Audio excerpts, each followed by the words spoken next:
The sharp aroma of roasted corn and diesel fumes twisted in the thick Lagos air as Amara Obi stood at the edge of her office balcony, eyes narrowing at the yellow Danfo bus honking wildly below. Her phone buzzed again, third time in 2 minutes. She checked the screen.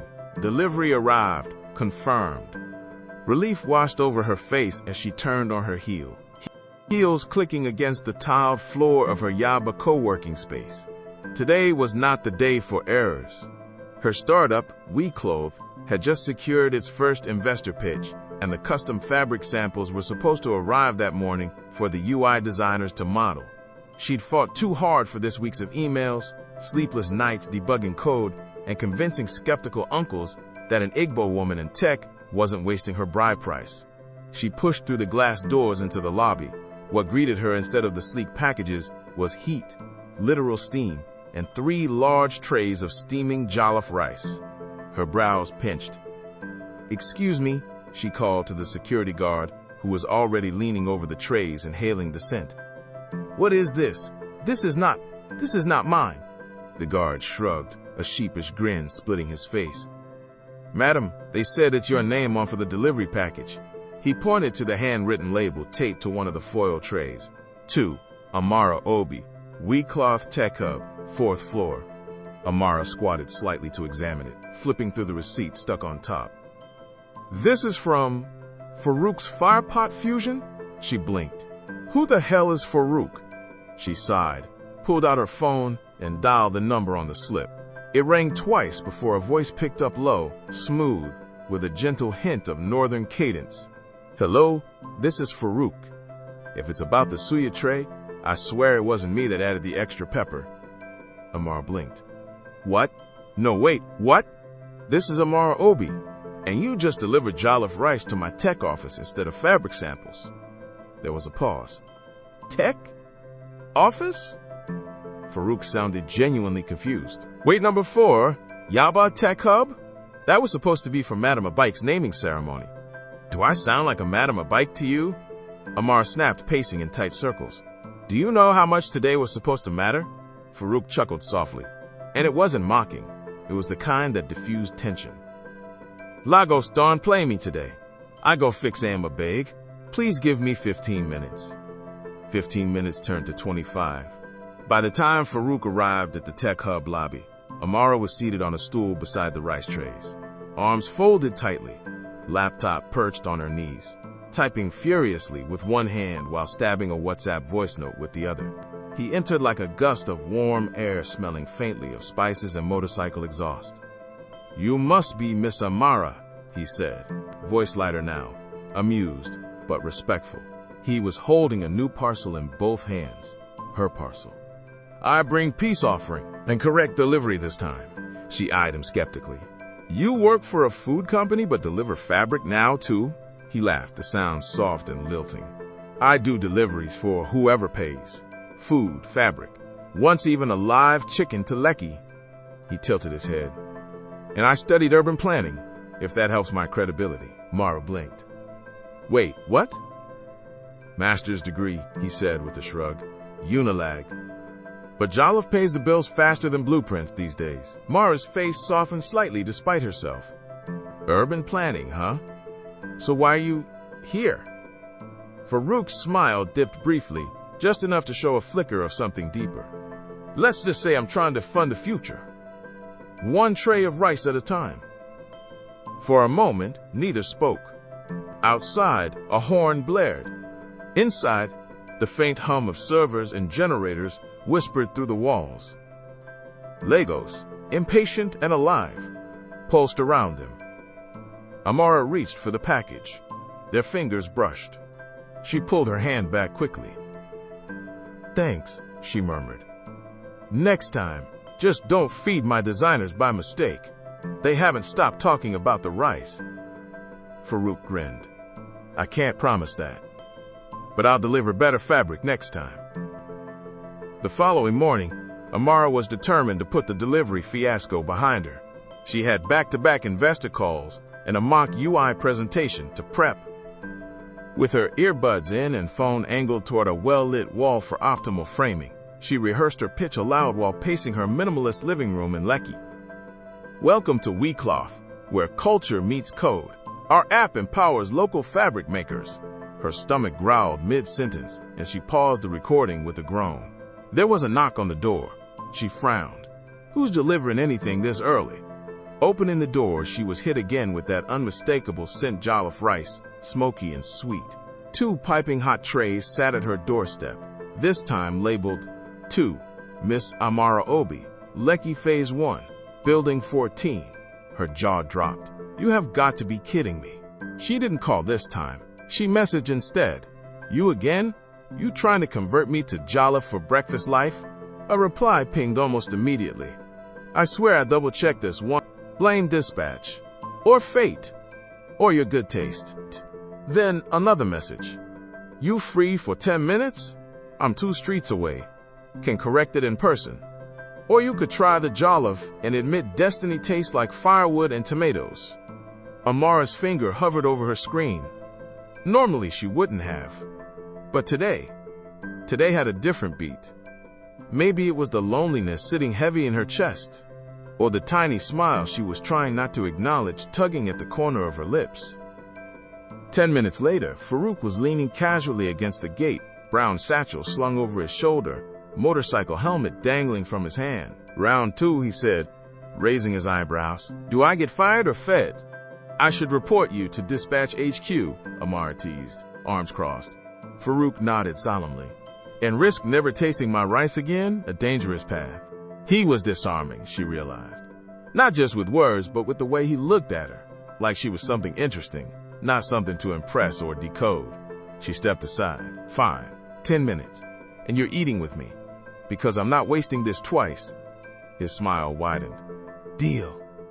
Inside, she dished 2 plates and handed him one. They sat on opposite ends of the minimalist couch, knees not touching but close enough to feel each other's presence. So, she began between bites. Urban planner? He nodded, chewing. Yeah. Did my thesis on Lagos waterways. I want to remap pedestrian access points in flood-prone zones. She blinked.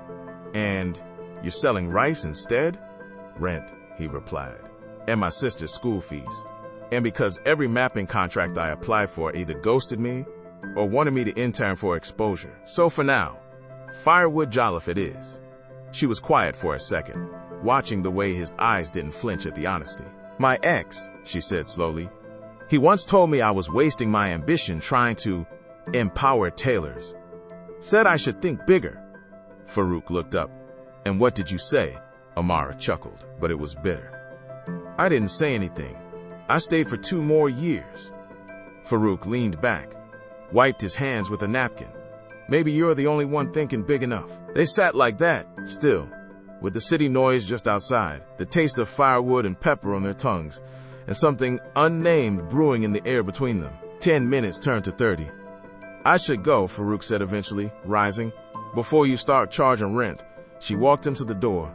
Next time, deliver fabric, or at least EFO Raro.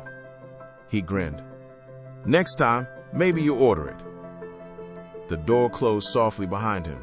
Amara leaned her forehead against it and let out a breath she didn't know she was holding.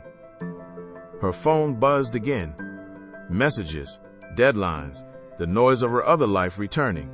But for one strange morning in Lagos, something had paused.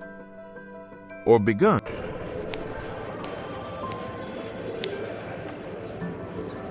The sun had just begun its downward arc when Amara stepped out of her Uber on Lagos Island, the heat still clinging to the skin like a second garment. She told herself she was only here to pick up the right fabric her assistant hadn't managed to collect, but deep down, she knew she wanted to see him again. The smell hit her first: firewood smoke, sizzling palm oil, and something sweet, maybe onions, maybe burning plantain. She adjusted the strap of her laptop bag and followed the scent through a rust-colored maze of zinc roofs and rustling plastic tarps. Children ran past her, chasing a bottle cap with wild laughter. Somewhere overhead, the heavy concrete of the Eco Bridge loomed like a skeletal guardian. Beneath the generators buzzed, women shouted over hot stoves, and the beating heart of survival pulsed louder than any city skyline. She spotted him before he saw her. Farouk was hunched over a wide steel table, chopping red onions with precise fury. His polo shirt was stained at the collar, and sweat had dampened his forehead. He laughed suddenly, wholehearted and warm, as a nearby vendor flung a mock insult his way in Hausa. She almost turned back, not wanting to disturb that unfiltered version of him. But he looked up, saw her. Something flickered in his expression: surprise, then a slow smile, as if he'd been hoping she'd come but didn't dare believe it. "You found my secret base," he said, setting the knife aside and wiping his hands on his apron. "Do I need to frisk you for NDLEA badges?" Amara laughed, despite herself. "I was passing through. Fabric run." "Ah. Lagos fabric runs now pass under flyovers. Interesting logistics." The kitchen was more of a skeletal tent with purpose-blackened steel tables, stacks of tomato cartons, a battered cooler labeled firepot pepper only. Young boys darted around balancing trays, their bodies nimble and instinctive. The walls were canvas sheets, and the air shimmered with heat and urgency. Amara stepped closer, trying not to wrinkle her nose at the raw scent of fish being cleaned nearby. "So, this is the Empire?" she asked. Farouk smiled, turning toward a bubbling pot. "The humble outpost. Head office is behind that plastic drum over there, with one stool and no Wi-Fi." She tilted her head. "Do your investors get jollof or balance sheets?" He grinned. "They get stories and refilled coolers." She leaned against the table and watched as he stirred the pot with easy rhythm. Something about the way he moved, like he belonged to this place, like he wasn't pretending, pulled at something inside her. "You don't talk much about your life," she said quietly. He paused, mid-stir. "Most people don't listen past, 'I deliver food.'" "I'm not most people," she said, and surprised even herself. He looked at her then, really looked. "No, you're not." A long silence stretched between them, filled with the sizzling of palm oil and the sound of Danfo buses groaning in the distance. Then Farouk chuckled. "But I still haven't heard you admit that jollof was good." Amara smirked. "I'll say it when you show me the spice breakdown.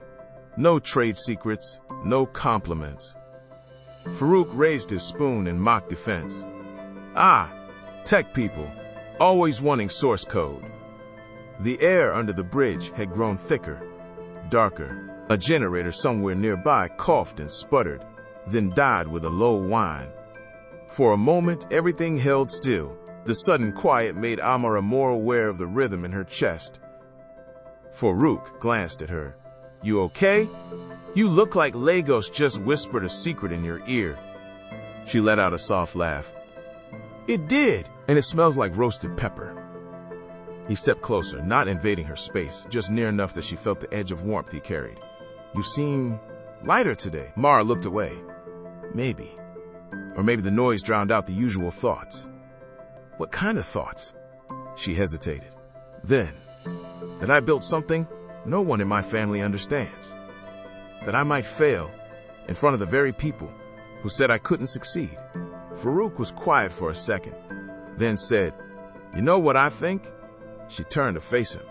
"I think you're already succeeding in a place that's allergic to women, like you having loud dreams." The next day, Amara returned to her regular rhythm emails, voice notes, Slack channels, investor nerves.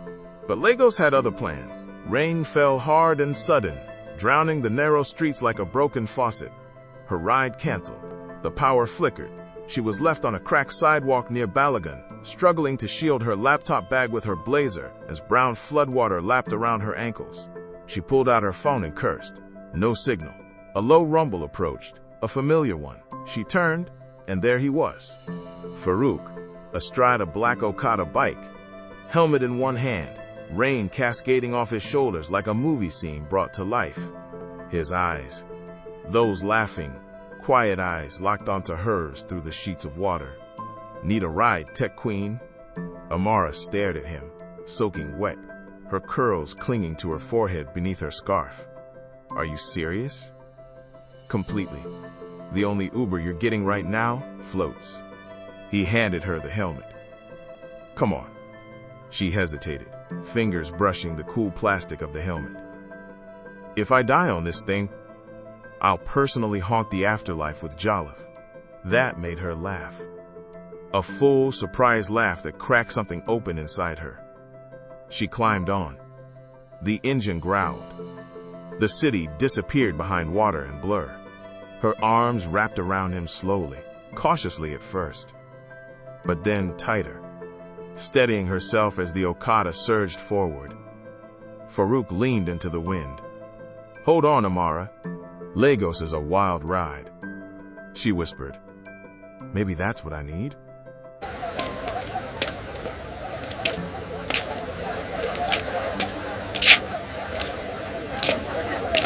Balagan Market didn't move. It roared. Tin roofs clanged with the weight of sun and people. Hawkers shouted prices in Yoruba, Igbo, and Pidgin, as if volume alone could guarantee a sale. Amara Obi had always felt both at home and out of place here. The daughter of a once prominent cloth merchant family, walking now not as a buyer, but as a builder of a digital empire that few in the market truly understood. Farouk walked beside her, a brown messenger bag slung across his chest, his steps unhurried. His presence had become a rhythm, the kind you didn't notice until it stopped. Amara tried not to notice how their hands occasionally brushed, tried not to read into how Farouk's gaze lingered when she turned toward the sun. "I used to come here with my mom," she said, her voice almost swallowed by the market noise. "Before she passed, she'd haggle for hours, made it a sport." Farouk tilted his head. "That explains your negotiation style." They passed stalls layered with gel of fabric, stalls screaming lace and wax print in colors too vivid for the mainland's duller streets. Amara paused before one, fingers brushing a bolt of teal ankara with metallic gold accents. "My engagement dress would have been this color," she said quietly. "Teal and gold." Farouk slowed beside her, not touching but present. "You don't have to tell me." "I want to." She paused, then exhaled. "He called off the wedding. Said I was too busy, too ambitious. That I made him feel small." Silence. Then, "His insecurity isn't your burden to carry," Farouk said, voice low but steady. "You shine too bright for people scared of light." Amara blinked hard against sudden tears. She hated crying in public, but Lagos didn't care. It pushed and bustled around her, unbothered. She managed a small smile. "You always say the right thing." "I don't. I just see things that others ignore." Their eyes met. Before anything more could pass between them, a sharp voice cut through the air. "Amara Obi?" It was an older woman, behind a stall, broad-shouldered, jello wrapped tight, face lined like the bark of an old tree. "Obi family girl? No. So you dey still waka for here after all this tech money? We still dey hear mama name for Fabric Street." Amara stiffened. The tension returned like a slap. She turned to Farouk, but saw it in his eyes. The subtle shift, that recognition, that difference. "Ah," the woman continued, not unkindly, but far too loudly. She come from big people. They didn't talk much for the next few blocks. Later that night, Farouk sat in the one bedroom he shared with his younger sister, Lila. She was squatting beside a small charcoal burner, flipping puff-puff with practiced ease. "She's not like us," Layla said simply. "Not in a bad way. But she lives up there. We survive down here. That difference, it matters." Farouk frowned. "You don't know her." Layla glanced up. "I know you. And I know what happened the last time you gave your full heart to someone from a different world. She's not like... She doesn't even know your real name, Farouk." He froze. The next evening, Lagos wore its familiar dusk like a second skin amber light caught on window glass, the scent of grilled suya mixing with diesel, kike horns cutting sharp across quiet prayers from distant mosques. Amara sat in the back of a bolt ride, watching buildings blur past, her mind elsewhere. She'd texted Farouk earlier. He hadn't replied, not that she needed him to. But something about their market walk stuck like gravel in her shoe, the way he'd gone silent when the woman mentioned her family name, the way he'd smiled after, like he understood something she didn't want to explain. Her driver slowed beside a roundabout near Ikoyi. Traffic crawled. That's when she saw him, Farouk. But not as he was. He was dressed sharply in a navy blazer and dark jeans, standing at the security gate of a high-walled estate. He said something to the guard, handed over an ID, and the guard nodded, waved him through. The gate swung open, and Farouk stepped inside, under the name Khalid Hassan. Amara leaned forward in her seat, heart thudding. Khalid Hassan? She whispered the name aloud, trying it on her tongue like a fabric she hadn't chosen. Her stomach twisted, a thread pulling tighter with each second. The driver glanced at her in the mirror. "Madam, you okay?" Amara straightened. "Yes, sorry. Just thought I saw someone I knew." She kept watching until the gate closed. Later that night, back in her apartment, she sat on the edge of her bed staring at her phone. The last message from Farouk still blinked unread. No explanation. No response. Was it really a coincidence? Or had he only ever shown her part of the truth? She didn't sleep much. Outside, Lagos hummed, its secrets rustling through the heat, its lights blinking like knowing eyes. And somewhere beyond the gate, Farouk Khalid was disappearing into a life she didn't know existed.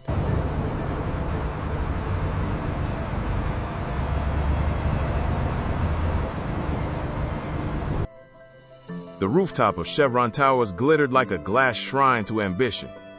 LED lights traced the terrace edges. Afrobeat pulsed gently under clinking wine glasses and fast Lagos English. Amara Obi stood near the railing, half listening to a venture capitalist pitch a blockchain for Bota Bota's idea, while her gaze drifted across the skyline.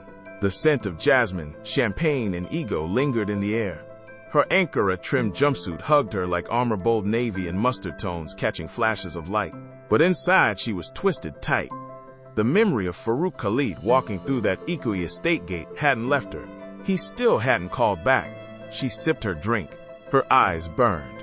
It wasn't the champagne.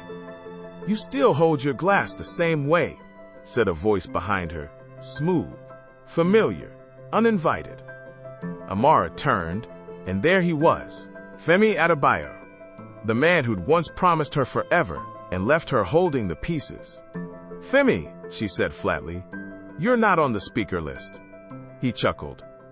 "Yet somehow, I'm here. Lagos favors charm." Amara looked away. "It favors money. And you have plenty of both." He stepped closer. "I heard about your app. Impressive. You're building something real. I always knew you would." "No, you didn't," she said. "You told me I was trying too hard, that I didn't know how to be soft." Femi's smile dimmed. "People change." She locked eyes with him. "Do they?" Before he could answer, another voice cut in. "Excuse me, Amara?" She turned, and there he was, Farouk Abubakar, dressed not like a delivery man, but in a tailored gray shirt, sleeves rolled, eyes scanning the crowd warily. For a second, time kinked. Femi's brow rose. "Friend of yours?" Amara hesitated. "Yes." Farouk's voice was steady. "I'm here with the caterers." One of our vendors pulled out. "I filled in." Femi offered a cool smile and extended a hand. "Femi, old friend." Farouk shook it. "Farouk." The way he said it, clear, unapologetic, sent a charge through Amara. The silence that followed was thick. "Small world," Femi said finally. "Lagos is a village in disguise," Farouk replied, voice smooth but tight. The silence stretched awkwardly between them, long enough for Amara to feel the weight of both their gazes. Femi's calculating, Farouk's unreadable. Then Femi, ever the master of false warmth, broke it. "Well, I won't interrupt your evening, Amara. Let's catch up sometime. I'd love to talk about what you're building." He squeezed her shoulder as he passed. She didn't flinch, but her jaw tensed. Farouk watched it all, still as granite. When Femi disappeared into the terrace crowd, Amara turned to Farouk. "What are you doing here?" she asked softly. "I told you, last-minute work. One of our partners dropped a slot." "Why didn't you call me back?" Her voice cracked slightly. "Or explain why you were in that estate, under a different name." Farouk looked away. the skyline reflected in his eyes. "You followed me?" "No," she said. "I saw you, by accident, but I couldn't unsee it." Farouk exhaled. "It's complicated." "No," Amara said, her voice rising slightly. "What's complicated is trusting someone who's clearly living two lives." He looked at her then. Really looked. "You think you know me, but you don't. Because you won't let me." Silence again. Finally, Farouk said, "That name, Khalid Hassan, it's mine, the one on my birth certificate. My father gave it to me before he left. I started using my middle name, Farouk, because Khalid belongs to a world I left behind, one I don't want to explain." Amara's eyes narrowed. "What world is that?" Farouk hesitated. "A world where names open gates, not hard work, where people use power to erase truth." She stepped back slightly, her expression shifting. "So you do come from money?" Farouk's jaw tightened. "I come from people who use money to forget they're human." She crossed her arms. "And you think I wouldn't understand that?" I didn't want to risk finding out. The words hung between them like an unfinished sentence. "I can't build something with someone who hides this much," she said, quieter now. Farouk looked like he might reach for her, but didn't. "Then maybe I should go." She didn't stop him, and as he walked away, the rooftop crowd blurred. The music dimmed. All she heard was her own breath, shallow and tight, and the rush of her pulse like a warning she hadn't heeded. The rain came with no warning, just a distant crackle of thunder swallowed by generator hum, then a sky that collapsed like a bucket tipped from above. In his makeshift kitchen under the flyover, Farouk Abubakar stood barefoot in puddles, cursing under his breath as water streamed through the torn edges of the canvas roof. Smoke hissed off wet coals. The aluminum tray of seasoned chicken tipped sideways, splattering peppered oil into the mud. He didn't even flinch when the hot splash kissed his wrist. He was too tired of pretending he hadn't checked his phone 20 times that day, too tired of rehearsing words he would never send, too tired of Amara's silence. Later that evening he limped home, the oil burn stinging against his wrist. The power was out. His apartment smelled of damp cement and unresolved feelings. He didn't bother to wash the dishes in the sink. So when he heard the knock on his door just after 8 p.m., he assumed it was Layla. But it wasn't. It was her. Amara stood in the doorway, her hoodie damp at the shoulders. Her fingers clutched a Tupperware container like it was a shield. "I brought Dodo," she said, voice barely above the hum of the storm outside. Farouk blinked. "You cooked?" "I chopped. Someone else cooked. But I thought of you when the plantain caramelized." He didn't know what to say. "Are you going to let me in?" she added. "Or do I have to eat all this by myself?" He stepped aside, wordlessly. Inside, she set the container on the table and unpacked the bag.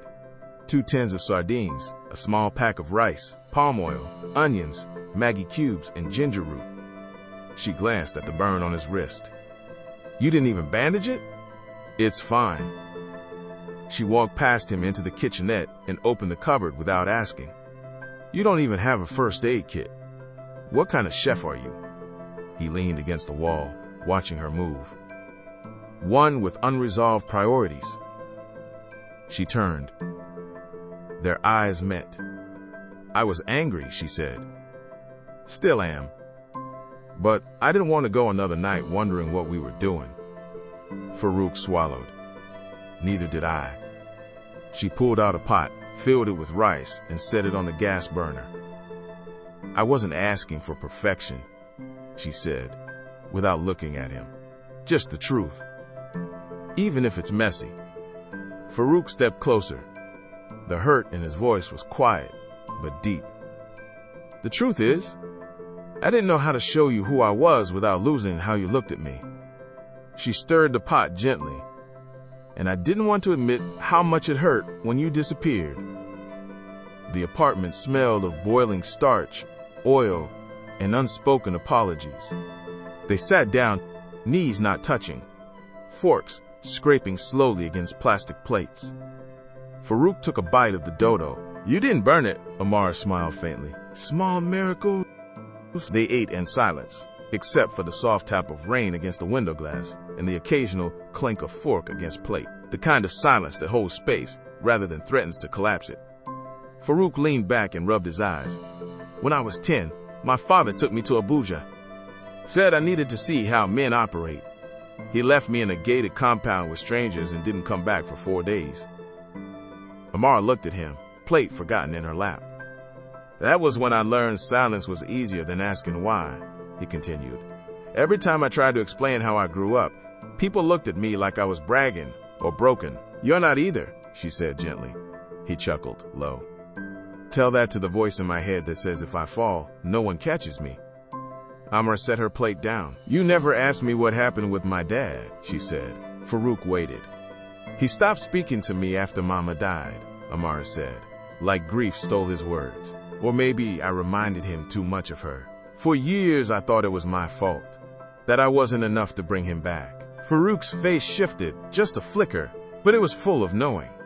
I worked like hell to be seen by someone who was already looking past me, she whispered. That's probably why I stayed with Femi too long. Farouk reached for her plate and set it gently on the table. Their fingers brushed. This time, neither pulled away. You're not invisible, Amara, he said. I feel that way sometimes. He nodded. Me too. They didn't need music. The rain kept rhythm. The room breathed with warmth, starch, and something unnamed.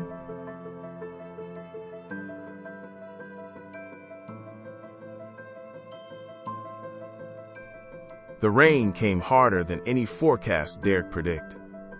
Amara watched it smear the taxi windshield like someone dragging a wet brush across glass. Floodwater lapped at the curb outside her meeting venue in Surulere, swallowing tires and patients alike.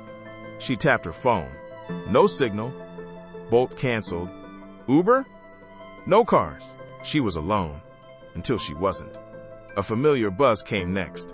Farouk. I'm close. Don't move. Got you. 10 minutes later, she spotted his Okada headlight bobbing through the watery chaos. He stopped with a hiss of brakes, water halfway up his boots. Helmet in one hand, eyes blazing through the downpour, he looked like a storm had summoned him. I'm not getting on that thing in this weather, she shouted over the rain. He just smiled. Then you'll get baptized in Lagos flood. She laughed, despite herself. You're mad. Only about some things, he said. Hold on tight. The streets were rivers now. They maneuvered past stalled cars and shouting vendors pulling wares off the ground.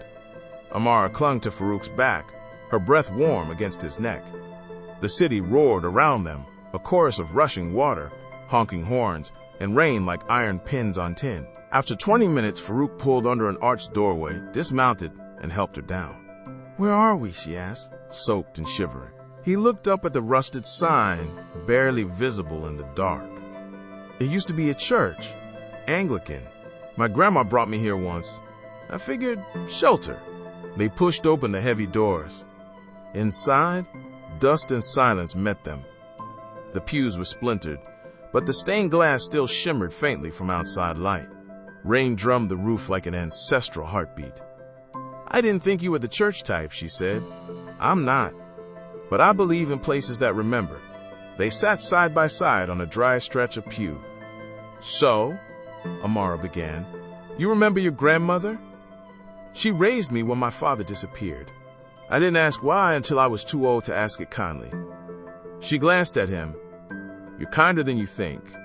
He shook his head. I'm just quieter with my pain.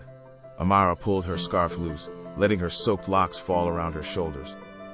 My mother used to say storms cleanse the city, she said. But they drown things too. Small things. Like kids walking home. Or feelings you forgot to lock away. Farouk looked at her, really looked. What did it drown for you? He asked. My fear of being alone, she whispered. Farouk shifted slightly on the splintered pew, the smell of damp wood and soaked leather wrapping around them. The rain softened outside. Less a roar now, more a lullaby. But inside the church, something hung thicker than silence. I spent so long chasing control, Amara said. voice low, fingers twisting the edge of her scarf. I planned everything, my business, my image, even my grief. I mapped it like code. But? Farouk asked gently. I can't map people, or myself. And you, she swallowed. You don't follow my script, and that terrifies me. Farouk turned toward her. I never wanted to rewrite your story. I just hoped for a footnote. She gave a broken laugh. You're not a footnote, Farouk. He studied her. His voice, when it came, was more breath than sound. Then what am I? Amara didn't answer with words. Instead, she reached out, slowly, gently, and placed her hand over his heart. Farouk didn't move. He let her hand rest there, over the thump of his heart, steady, quiet, alive. They stayed like that for what felt like hours. No questions, no performances, just presence. The kind that doesn't demand to be explained. The kind that says, I see you. Still. Eventually, Amara leaned into him, her head against his shoulder, her breath syncing with his. You scare me, she murmured. He closed his eyes. You unmake me. The church creaked as wind kissed the broken rafters. Outside, the city drained. Inside, two people sat among ruins and silence, choosing not to flee, not to fix, not to explain, just to feel. Together, Amara Obi sat on the back patio of her mother's Ikoyi flat, braiding her damp dreadlocks into a thick rope while a fan creaked above her. Farouk's voice crackled through her phone speaker, laughter tracing the edges of every word. I swear, Amara, your puff nearly poisoned me. You ate 6. I had hope. Hope betrayed me. She smiled. Next time, you cook. He sighed theatrically. It's hard being the pretty one in this relationship. She laughed. Really laughed. For the first time in days. But even in the laughter, her eyes drifted toward the manila envelope on the patio table. Inside was a signed term sheet from a Nairobi investor. The catch? A 6-month move. Bigger platform. Bigger market. Away from everything. And everyone. She was building here. And Femi was the one who'd made the introduction. Later that evening, Farouk returned to his sister's flat. Layla was seated cross-legged on a woven mat, phone pressed between her ear and shoulder, whispering fiercely. She looked up when she saw him. You need to see this. She handed him a legal document. Notice of relocation, effective immediately. Developers are seizing the land, the same ones you used to survey for. Farouk went cold. They can't. They are. He sat heavily on the edge of the couch, forehead in his palms. I left that life behind. Lila's voice was low but fierce. Then go back and tear it down. The next morning, Amara stood before a mirrored wall in a hotel conference suite in Victoria Island. Her pitch deck was loaded. Her heart wasn't. Femi stepped beside her, his designer scent crisp and arrogant. Your numbers look clean, he said. She kept her tone even. Thanks. You always liked clean things. He grinned. Come to Nairobi, Amara. We'll build something the world notices. She didn't respond. Instead, her eyes searched the rows of seats filling slowly behind the event space partition. There was one chair in the front row she'd saved. For him. It was still empty. The microphone hummed in Amara's palm as she stood before the crowded event room. Slide, one of her pitch deck, glowed behind her. We cloth, where culture meets commerce. Her mouth was dry. Her vision scanned the room again. No sign of Farouk. Femi sat in the front row, legs crossed, notebook unopened. His smile was too steady. Amara took a breath. My name is Amara Obi. I built We Cloth because my mother sold anchor on the streets of Balogun and died never knowing what scale meant. I built it for people who think tailoring is a survival job, not an industry. Her voice didn't shake, but something inside did. I built it because our stories are woven into fabric, and I refuse to let them unravel. Applause followed. Loud, sincere, but her eyes still searched for him. Meanwhile, across the city, Farouk stood on the threshold of a developer's office. His hand was bandaged, his heart a drum inside his ribs. "I used to work for you," he told a security guard. "I'm here to unwork something." He wasn't there for forgiveness. He was there to deliver a document, a land use appeal he'd written himself, signed by tenants, backed by footage of illegal demolitions. And he knew this meant burning the bridge to the powerful name his father had once whispered into gated gates. He dropped the file onto the secretary's desk and walked out. Free. Back at the conference, Amara stepped down from the stage. Investors smiled. Hands reached out. Femi leaned in. "You don't have to answer now," he murmured. "But Nairobi's waiting." She looked at him. "So is Lagos." And then, finally, she turned. Farouk stood just inside the doors, soaked from rain, shirt half unbuttoned, eyes raw and real. He didn't speak. He didn't need to. She crossed the room, slow and certain, and for a moment, the city leaned in with them, not to interrupt, just to witness. The host tapped the mic. "We'd like to invite one more voice to the stage. Someone who bridges communities with knowledge, just as Amara bridges tradition with tech." Amara blinked. She hadn't scheduled a final speaker. Then she saw him. Farouk walked up the steps. No notes, no slides, just presence. In a crisp white kaftan with subtle embroidery, he looked both regal and grounded. He cleared his throat. "My name is Farouk Abubakar. I once mapped Lagos in secret. Tonight, I get to speak publicly." There was a hush.